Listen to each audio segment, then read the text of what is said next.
This is The Drive-By with Freeway Frank. Hey, what's happening? Freeway Frank with episode 16 of the Drive-By podcast. Once again this week, I am solo, which is not a bad thing because, some people say when I'm solo, I vent. No, I don't vent. I get things off my chest. You know what I'm saying? I get them off my chest. Like some people do on a daily basis when they're talking to their friends or family or relatives. In my case, it's an audience. And I get shit off my chest. Why not? Some say it's a rant. It could be either or. Have you noticed that as the years go by, you become more and more like your parents? I've realized I'm picking up a lot of little idiosyncrasies that my dad had. My mom, too. My mom, who's very much alive. My dad, who passed away years back. But, you pick up so many different things from your parents. And usually good things, good attributes. In some cases, not so good. You pick up things that, you always swore to yourself you wouldn't do. And for me now, I'm realizing I'm behaving more like my dad in regards to I'm not a nosy neighbor. Okay, honestly, one of the reasons why I moved into this area of Montreal is because I just found that the people here, the demographics, let's just say, they mind their own business. And that's the way I like it, okay? Like, I say hi to my neighbors. I'm not rude. I have nice conversations. But I'm not in their business. They're not in my business. And that's the way I like it. Because growing up as an Italian, we were in everybody was in everybody's business. It's just the way it is. If you grow up on the east side of Montreal, and I'm sure it's the North End and Boston, and it's Woodbridge and Toronto, and it's Commercial Drive in Vancouver, et cetera, et cetera. So if you grow up in an Italian or European part of the city, neighbors, and this is attributed to neighbors being, having come here together from the old country, and they didn't know anybody, and they were truly treated like second-class citizens back in the 40s, 50s, 60s, in some cases even today. So people stuck with their own kind. That's basically it. But then, my culture, we're a nosy culture. It's just the way it is. Like I remember growing up, and the old lady would be looking through the blinds at whatever time I showed up. It's like she always knew what time I came back home. My parents had absolutely no clue sometimes. My dad always did. He's like, I know you came in at 5 o'clock yesterday morning. Try not to do that. It upsets your mom. I'm like, okay, Dad, but I'm 21 years old. That's before moving out. So anyway, what I'm trying to say here is I'm becoming like my dad. So I've become, as of late, my wife says, this has only happened in the last couple of weeks, a nosy neighbor. Why, you ask? Okay. Well, especially with COVID, everybody's been home pretty much for the last 2 years, off and on with some breaks in between when society reopened, right? And now society is reopening again. But we haven't seen our neighbors as much. So there's one particular neighbor who I really like, him and his wife, nice people. And lately I've noticed a moving truck, a big moving truck outside their home. People are probably wondering, Frank, you talk a lot about your neighbors, but these are the stories that these are the things that happen to me on a daily basis. And truthfully, there's not much happening in my neighborhood, okay? There's no swingers parties and orgies that I know of. So nothing exciting. This is the type of stuff that happens. So I noticed this moving truck outside their home. And my wife and my other neighbor, who are good friends of ours, they go for a walk the other day, and they come down to the conclusion that it's not a moving truck, but this is a massive truck. And then I see it again, and then I see it again. Night after night, it seems to be parked. So my wife's like, well, maybe he got a job driving a truck. And I'm like, no, that's not what he does. Well, how do you know, Frank? Why are you keeping tabs on him? I go, I'm not keeping tabs, but I'm curious. I had this weird feeling in the pit of my stomach, almost like, are they getting divorced or something? So my wife's like, see, you're becoming, this is exactly what you don't like. You're becoming. I'm like, oh my God. I'm becoming the old Italian lady. And did you hear the story about, the butcher's niece? Ha sentito la storia del figlio o la figlia di macellaia? Yeah. So, anyone who doesn't speak Italian has no idea what I'm saying. It's exactly what I said before in English. I've become that guy. So I'm obsessed with finding out. So Steph's like, well, why don't you just ask them and see how they're doing? I go, well, I haven't seen them. So in my mind, they were moving. They had gotten a divorce, okay, because I haven't seen either or. Then my wife throws me this curveball, let's call it a knuckleball, out of nowhere and says, no, I actually saw her and they have a dog. And I'm like, they always had a dog. Oh, they got another dog. I go, like, they got a dog, so they can't be getting divorced. And then why is there a moving truck outside? So immediately I'm concerned because I like all my neighbors and, you like to keep the same vibe going in the neighborhood. And these are all people that moved in at the same time. It's a new area. We all moved in at the same time. This is how my mind works. So I now go on a realtor site, okay? No free plugs here. I go on the site to see if their house is on sale. Their house is not on sale. Fuck, this is fucked up shit, man. And then I start, coming up with the conclusion. They have a dog. There's a moving truck outside. Their house is not on sale, but their cars are not in the driveway, but they don't really put their cars in and I'm like, oh my God, I've just become my dad. I've just become all our neighbors I used to make fun of when I was growing up. What is going on with me? That's because I don't have anything better to do, it seems. No, like I could be doing much better with my time, much better things with my time if I were doing this podcast, and I've been thinking about it, by the way, a few more times a week. So that is a possibility because the busier I am, the less trouble or the less thinking I do, the less trouble I get into. Okay, not that I'm getting into, a lot of trouble, but I mean, the busier I am, the more focused I am, focusing on, for example, this podcast and this next chapter of my career, and then I don't obsess on stupidities or do other things I shouldn't be doing. Which brings me to the grass. I'm my dad. I'm obsessing with my grass now. So the grass here in Montreal has just started to thaw in the last couple of weeks, I would say. But as you get older, especially males, and I'm sure for the females watching, husbands do this, and I'm not saying women can't take care of the maintenance of the yard and all that, but I finally got a landscaper last year because I was fed up of doing it on my own. I enjoyed doing it on my own. I loved cutting my own grass, taking care of the grass myself because I took pride in it. I used to do it when I was a homeowner in Calgary, and I always had the best grass in the neighborhood. I always prided myself on having the best grass. Well, now somehow my grass went from beautiful green grass to not the best grass in the neighborhood. Now it would probably be, my voice is starting to sound like Gilbert Gottfried. Rest in peace. I need some water. He passed away. And what a great comic. I want to do a little tribute to Gilbert later.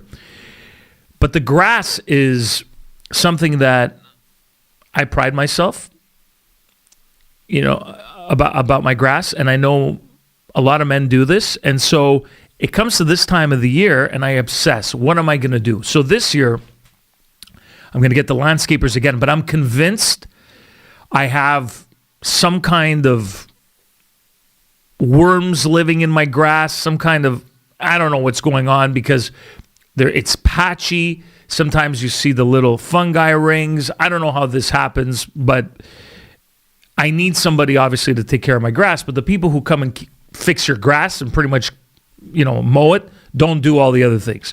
They say they do, but that's not what they do. They come in, they cut your grass. That's it. They don't do anything else.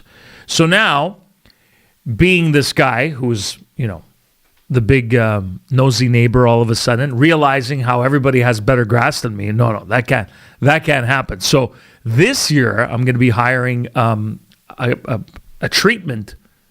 grass treatment company to come over and make sure I have no more weeds because weeds make your grass look terrible. and make sure I have the greenest grass. Now, I'm not saying that I'm looking for grass that looks like, the Masters in Augusta. That's not what I'm saying. It's not putting green grass, but, a nice outfield, outdoor stadium, pick your major league ballpark. I'd like something that's, I'm not saying 100% green, but could we get it to 90, 95, almost perfect? That's what I would like to do. But it's hard, and the more grass you have, the harder it is to maintain. But the story here is the fact that as the years go by and you get older, you start obsessing on all these little things, all these things that your parents would do, and you start behaving like them. And I'm not the only one. I see my friend posting, he lives in Toronto, and he posts pictures of his place and how he's maintaining the grass, and he used to obsess on it and read about it until he perfected it. All right, so this is something we take a lot of pride in. So that's something I need to work on. Is, a couple of episodes ago I was talking about a different kind of grass. Now I'm talking about actual grass and maintenance. How boring has this podcast become? I need to go back into the ocean in Jamaica and talk about the guy selling pot out of his ass. That was way more interesting. But anyway, I'm telling you, I need to get to doing this podcast several times a week, so I stop obsessing about these little things. This Friday is my mom's birthday, and what do? I just can't get anything right these days. What do? I book a restaurant for all the members of my family to go to. So I call up in advance to make sure that, the restaurant is open on Good Friday. It's a Greek restaurant, so Greeks have their own Easter, which only falls on the Catholic Easter once every 4 years because they follow the old calendar, and that's how it works for them. So it's open. So we're going there on Friday, and it's a great local restaurant that just opened a couple of weeks back. And what do? Well, again, these are things. My wife says I never think about things. I just do it. I do it, and then it's usually my wife that comes to me after and says, "But didn't you think of this?" So she goes, "What are you eating on Friday?" And I'm like, "I don't know. Maybe I'll have vegetarian, whatever they have, souvlaki. I don't have the pork and all that." She goes, "Oh, they have salmon. Maybe I'll have the salmon." She goes, "Well, you're gonna have to have salmon. You can't, what is everybody else gonna have? Does everybody know that it's a Greek restaurant and it's a Friday, Good Friday, part of my religion. You don't eat meat." So I'm like, "Listen, I can't control what other people do." So my wife goes, "Yeah, but Frank, your family is Catholic, and then my nieces are Catholic and Greek Orthodox. They might not eat meat. So we're going to a Greek restaurant where they mostly make meat dishes. Didn't you think about that?" And I'm like, "No, apparently I don't think. I obsess about the wrong things, and I don't think about the right things." So Friday, there we go. We'll be at a Greek restaurant where most of their menu is meat-based, and you're not supposed to eat meat on Friday. But anyway, we're still going to go. I'm going to try to convince everybody, because it's Good Friday and you can't eat meat on Good Friday, to have the fish instead. So I'll be having the salmon. But again, my wife reminds me on a daily basis. Sometimes, seriously, I feel like, see, she says, "You're just not well researched. You don't think when you do things." I'm sure other husbands hear about this. I hear about it on a daily basis because she's right. I honestly don't really think about repercussions, give it much thought. I'm like, "Oh, Greek restaurant Friday, let's go." No, it's Easter, Good Friday, can't have meat. Those things escape me for some reason. And again, if I, like in the past, had a gig where I was getting up at 4 o'clock in the morning, that was the excuse. "Oh, babe, I've been up since 4 o'clock in the morning. I had a hectic schedule, and I entertain Montreal. I'm up every morning. I was at the Habs game, entertaining clients. My mind is all over the place." Well, where is my mind exactly nowadays? There's no excuse. There's no excuse nowadays because, even though it's not easy to put out one podcast per week, what am I really doing that I can't give things a few extra seconds of thought? That's what it comes down to. So my wife is, insistent upon me really thinking things through before I do anything. She's like, jot everything down. So I try to, make little notes now and write things because if not, I'll forget things. I'll literally forget a Zoom call. I'll literally forget meetings like that, phone calls and appointments that I had made with people. So I started to think to myself, do I need to see somebody? Are these early signs of dementia or something? No, honestly, you start questioning yourself and you start becoming almost like, who's not a little neurotic? I'm a little neurotic at times, but you start thinking to yourself, am I losing my mind? Is this how it starts?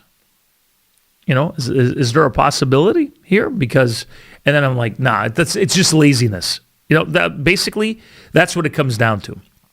It's laziness because you always have time to research, when I'm working on the podcast, when I'm working on things I care about, when there's a Vegas trip around the corner maybe, and we're heading there with a bunch of guys. Yeah, you could always work out every detail about what's going to happen and what restaurant you're going to go to and what casinos you're going to play at and what tournaments you're going to. That you could work on. That you can figure all out. But then the little things, right? You seem to mess up all the time. And my wife, she's 100% right about this. And it's not because, I don't know, some people attribute it to their horoscope. It's a Scorpio thing. It's a Virgo thing. In my case, a Virgo. That's just the way, But Virgos, I'm very meticulous in a lot of things and how I do things. But for some reason, sporadic when it comes to, I'm just not very good at certain things. And planning is one of those things. That's why my wife and I get along so great. She's the planner, all right? I say we're going here, boom, she gets it done. We're going to this place when we go. We're going to that place. There's this great new place. There's that place. Fantastic. But then when it comes to planning, as I said, the Gilbert Gottfried voice is back.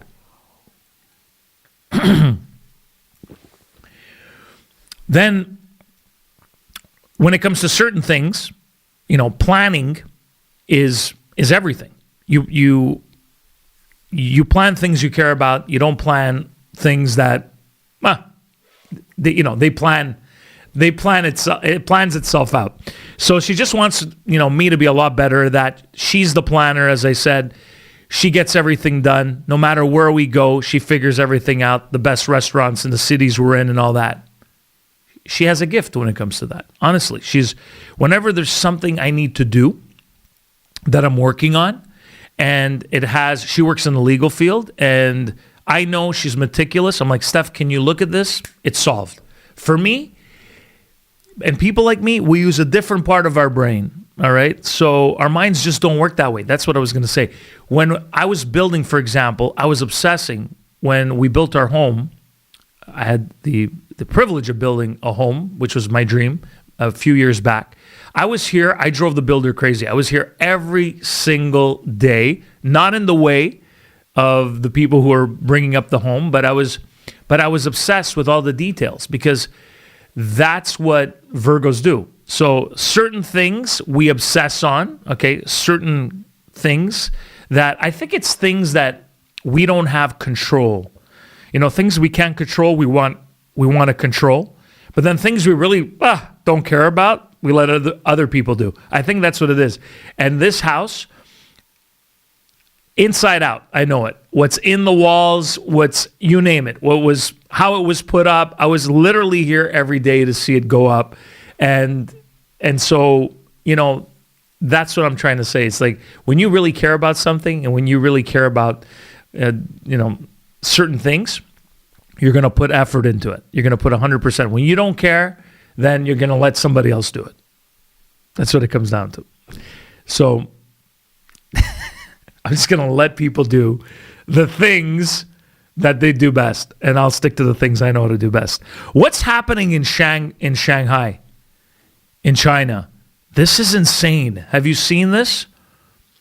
There are drones telling people to stay in their homes, and they're separating families. I guess they're going through another COVID wave. I hope the wave that we're going through here, which is wave 6 or 7 now, on the east, on the east coast of Canada. I don't even know anymore what wave we're going through. Is I don't even know. Is it the same wave, the same strain that they're talking about there? I don't know. What is it? New COVID strain? I don't know what's going on, because I keep telling my wife, the pictures coming in from Shanghai are crazy.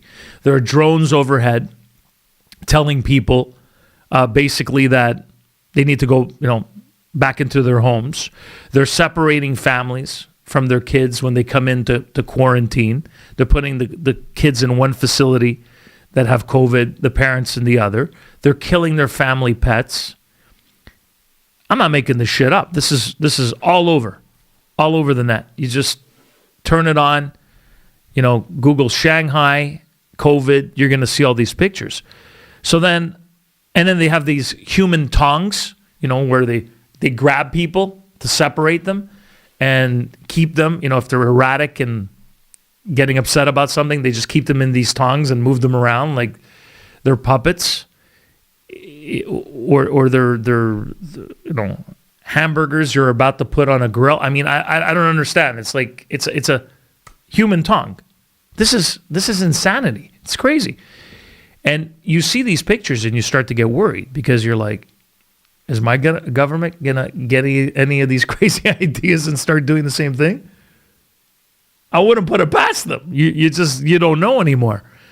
And then I tell my wife, what's going on there? Is there some kind of new contagion, new coronavirus they're not telling us about maybe? Or is it just more of the same COVID crap we've been going through for the last couple of years?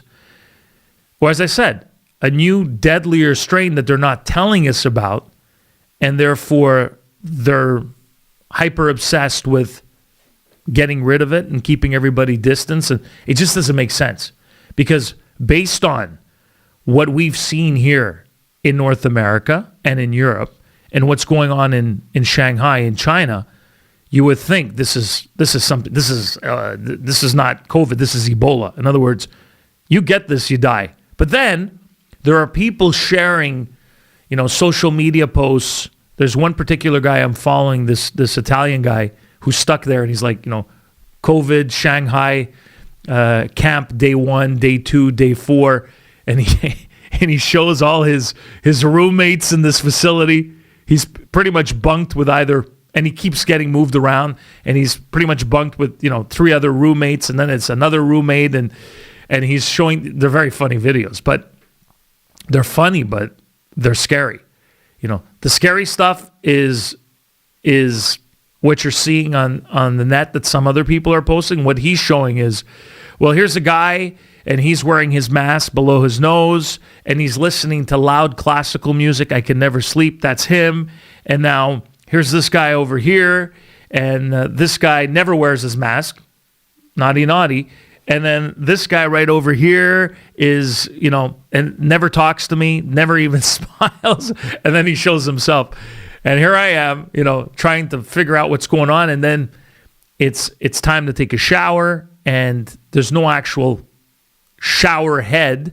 He has to put his head under the faucet and wash his hair and wash his face in cold, freezing water. So he documents that. And you're thinking to yourself, what are we missing here?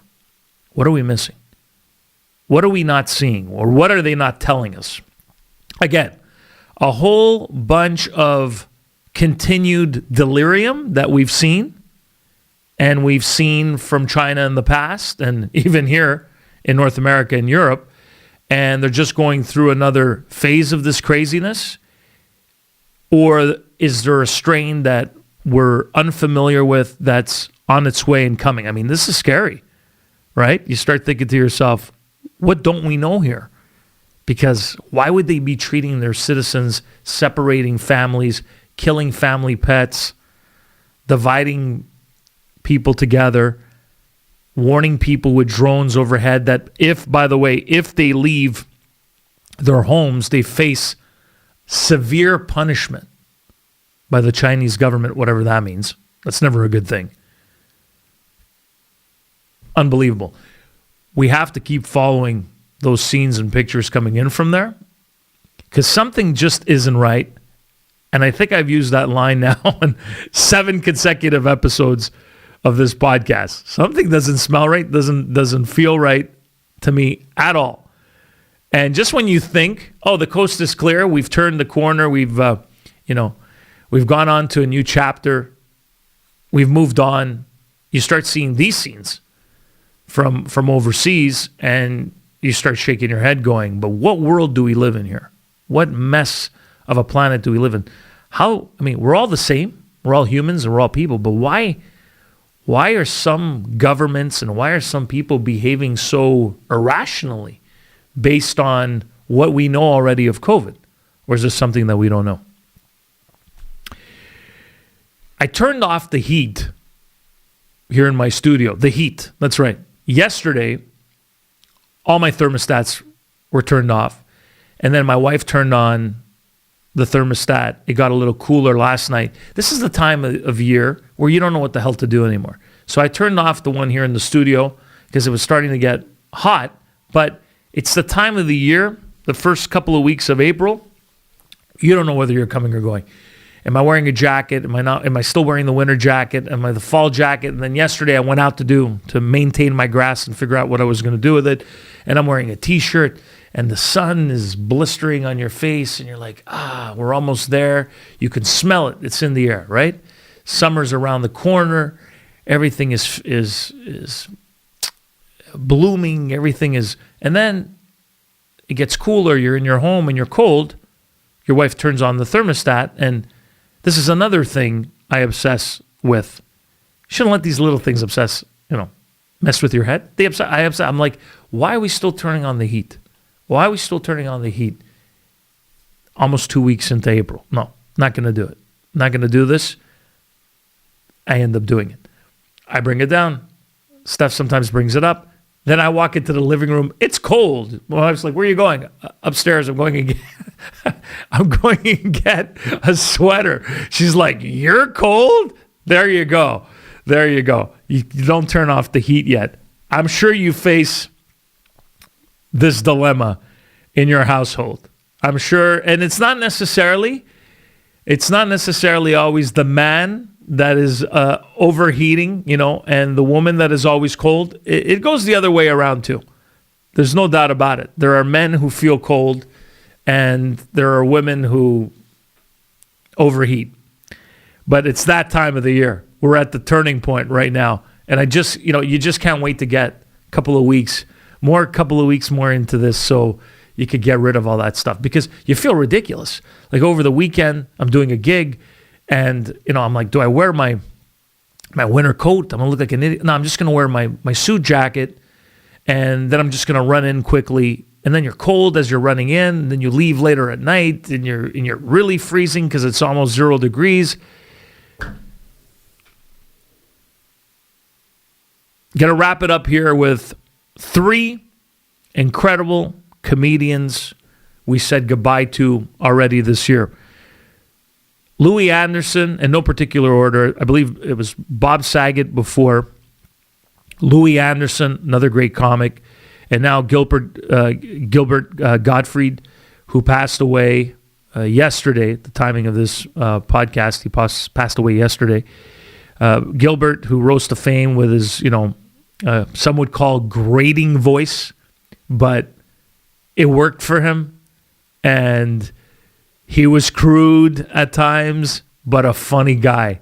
And I remember, funny guy. I remember seeing him at the Just for Laughs festival here in Montreal, where I saw a lot of these comics, and I always marveled at his brilliance. And for some people, he was just a guy with a grating voice. But I realized that his act, he kept within character of within the parameters of that voice, and never left that comedic grid. He was always Gilbert Gottfried with that voice. Except the one time, I believe, I was a huge Howard Stern fan back in the day. And there was one time when he left, I remember he left a voicemail for Howard Stern's producer, Gary. And Howard plays, now we all know Gilbert's voice, plays the grating voice, right? And then I'll listen to Gilbert Gottfried leaving a voicemail for Gary Delabate, his producer. And then he played it. And it's just a regular guy. And it's funny because, that was his out of character voice, but that was his real voice. But no one ever heard it. I think there may have been a couple more times, possibly, where people may have heard his voice, but I don't think, and I could be wrong, I think that's the only recorded regular voice from Gilbert Gottfried. I believe so. At least that's the only one I ever heard. And I remember hearing that and thinking, whoa, it was just, it hit me because I was like, who is that? But he was so good at remaining. And that's a hard thing to do, to remain in that character. And that's what they said about, Norm Macdonald. A lot of people would say he's in character, right? And then a lot of people who would meet Norm Macdonald would say, no, that's Norm Macdonald. That's just, I know a lot of people who know him personally and have had relationships with him and say, no, what Norm Macdonald is was more fucked up, brilliantly messed up in person. He was the same guy. It was just, I was like, that wasn't an act. And same thing with, Louis Anderson and the way he was. I never met him, but, a lot of people put on an act, and a lot of people are truly who they are. But it's weird with Gilbert Gottfried, his act almost became who he was because he never left, that character. He always stayed within that character. So Louis Anderson, Bob Saget, Gilbert Gottfried, if you go back a little bit more, Norm Macdonald, man, the comedy world has lost 4 incredible legends. May they all rest in peace, who will be missed. With all these legends leaving us, it reminds us of our own mortality. I've always loved comedy and music. And so when musicians pass away, when comedians pass away, when the people you grew up watching and adoring pass away. I remember first seeing Louis Anderson on Star Search, if I'm not mistaken. Louis Anderson was on Star Search with Sinbad back in the day, if I'm not mistaken.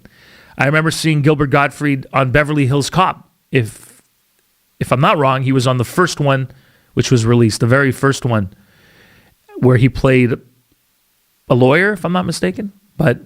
And that's where I first heard him, do that voice. These characters, these people have been with us for so long. When they pass away, people often wonder, Frank, you're very sentimental. You put out, you put social media posts out a lot when people pass away. One of the things that my dad taught me that I mentioned here before is never forget the people who have passed on, because if you do, no one will remember them. And so even though a lot of people will remember these greats because they were, 4 comedic geniuses, and a lot of people in that world especially will never forget them, putting up a picture on social media and showing that, your humanity, that they're only human, that we're only here for a short period of time, to me is important.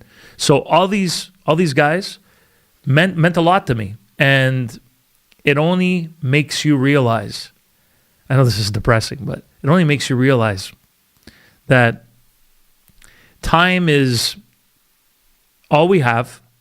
Money, I was having a conversation the other day with somebody about this, and money, yeah, it's important to have to get certain things done, but some of the richest people I know are some of the saddest people I know. Some of the poorest people I know are some of the happiest, and vice versa. There's poor people that are unhappy and rich people who are happy. But money doesn't mean a thing, and all we have is time. And as we head into this weekend, which is Easter weekend or Passover or whatever you celebrate, I think we all need to be reminded sometimes that our families is all we have, and our closest friends who mean the world to us, and some people come and go, and that's okay. And there will be new people around every corner, new relationships that you begin. And with Easter comes, whether you believe in the resurrection or not. I haven't been much of a religious person during the last little while. I was more religious when I was younger, and I start to question things. But I don't look at religious people and mock them. I think I went through a period where I'd say to people, "Yeah, then why is it then?" And I'd question certain things, and it's okay to question things, but I think with the resurrection, with what it means, whether you believe it or not, okay, it's a new day, it's spring, new beginnings, and family and get-togethers, and remembering where we come from and who the people that mean the most to us are, and keeping those relationships everlasting, and important to keep those connections going. And so I wish everybody a happy Easter and happy Passover, whatever it is you're celebrating. Really appreciate you watching this episode and listening to this episode of The Drive-By, episode 16. Next week, another comedian will join us. Kobe and the late great B.I.G., the late great Kobe, of course, will be joining us here on The Drive-By. And I can't wait. I'm not even going to say who it is yet, but it's going to be a fun podcast. Look forward to it. Meanwhile, please comment, as usual, subscribe, and like the YouTube page, the Drive-By YouTube page.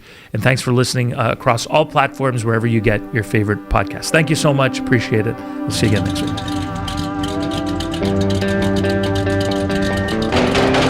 This is The Drive-By with Freeway Frank.